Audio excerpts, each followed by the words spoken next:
വടക്കേ അമേരിക്കൻ രാജ്യങ്ങൾ, അതുപോലെ തന്നെ ആസിയാൻ രാജ്യങ്ങൾ, ഓസ്ട്രേലിയ തുടങ്ങിയ രാജ്യങ്ങളിലെ ഒക്കെ വാഹന വിപണികളിൽ പിക്കപ്പ് ട്രക്കുകളാണ് പ്രധാന ആകർഷണമായിട്ട് വരുന്നത്. എന്നാൽ ഇന്ത്യയിൽ ഒരു കാലത്തും പിക്കപ്പ് ട്രക്കുകൾ ജനകീയമായ ഒരു ആകർഷണമായി ഒരു കാലത്തും വന്നിട്ടില്ല.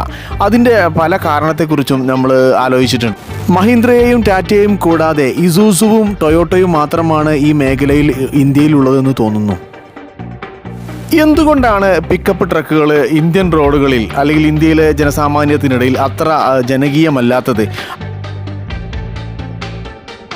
ഇന്ത്യയിൽ വാഹനപ്രേമികൾക്കിടയിൽ പിക്കപ്പ് ട്രക്കുകൾ അത്ര ജനപ്രിയമല്ലാതിരിക്കാനുള്ള ചില കാരണങ്ങളുണ്ട്. അതിലേക്കാണ് പോകുന്നത്. ഒന്നാമതായിട്ട് പറയാവുന്നത് അതിൻ്റെ വലിപ്പമാണ്. മിക്ക പിക്കപ്പ് ട്രക്കുകളും ഇന്ത്യയിലെ ഇടുങ്ങിയ റോഡുകൾക്കും നഗരങ്ങളിലെ കനത്ത ട്രാഫിക്കിനും വളരെ വലിയ ഒരു വെല്ലുവിളിയാണ്. കാരണം ഇതെന്താണെന്ന് ചോദിച്ചാൽ അതിൻ്റെ പാർക്കിങ്ങും ഡ്രൈവിങ്ങും ഒരു വലിയ ബാധ്യതയായി നമുക്ക് അനുഭവപ്പെടും. കനത്ത ഒരു പാർക്കിങ്ങുള്ള ഒരു ട്രാഫിക്കുള്ള ഒരു സ്ഥലത്ത് നമ്മൾ ഈ വാഹനവുമായി എത്തിപ്പെടുമ്പോൾ നമുക്കത് വളരെയധികം വലിയ ബുദ്ധിമുട്ടുണ്ടാക്കും. മറ്റൊരു പ്രധാന കാരണമായി പറയുന്നത് ഇന്ത്യയിൽ പിക്കപ്പ് ട്രക്കുകൾ പലപ്പോഴും വാണിജ്യ ഉപയോഗവുമായി മാത്രം ബന്ധപ്പെട്ടിരിക്കുന്നു. അവക്ക് സാധാരണ ഈ പ്രൈവറ്റ് രജിസ്ട്രേഷൻ പ്ലേറ്റുകളും നമ്പർ പ്ലേറ്റുകൾ ലഭിക്കുക എന്നത് വളരെ ബുദ്ധിമുട്ടുള്ള ഒരു കാര്യമാണ്. മറ്റൊരു കാരണം അതിൻ്റെ വിലയാണ്. ചെറിയ ഹാച്ച് ബാക്ക് കാറുകളുമായിട്ടൊക്കെ ബന്ധപ്പെടുത്തി നോക്കുമ്പോൾ ഏതായാലും പിക്കപ്പ് ട്രക്കുകളുടെ വില അതിനേക്കാൾ കൂടുതലായിരിക്കും.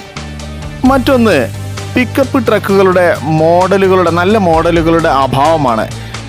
ചില ചെറിയ പിക്കപ്പ് ട്രക്ക് മോഡലുകൾ ഇന്ത്യയിലൊക്കെ നിലവിലുണ്ടെങ്കിലും മറ്റ് രാജ്യങ്ങളിലൊക്കെ ലഭ്യമായ പോലെയുള്ള കോമ്പാക്റ്റ് പിക്കപ്പ് ഓപ്ഷനുകൾ ഇന്ത്യൻ വിപണിയിൽ ഇല്ല എന്ന് തന്നെ പറയാം.